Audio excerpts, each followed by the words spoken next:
Okay, Assalamualaikum. Saya Aina Fatihah dari Al-Mutahidah Education Group. Okay, hari ini saya bersama dengan? Saya Yusri.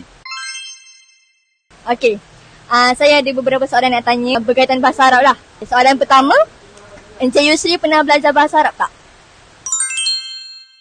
Tak pernah. Okay.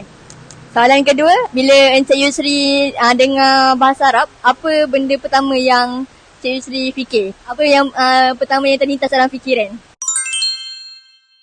Iyalah, kalau dengar bahasa Arab mesti dia berkaitan dengan Al-Quran.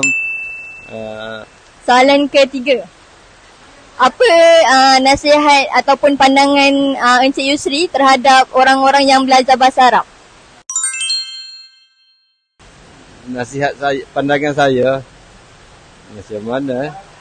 Kalau belajar bahasa Arab tu baguslah sebab dapat apa ni? Kalau pandai bahasa Arab mesti dapat tahu isi kandungan dalam Al-Quran tu. Senang untuk belajar ilmu-ilmu dalam Al-Quran. Nice. Okay, soalan terakhir. Kalau Encik Yusri diberi peluang, Encik Yusri nak tak belajar bahasa Arab?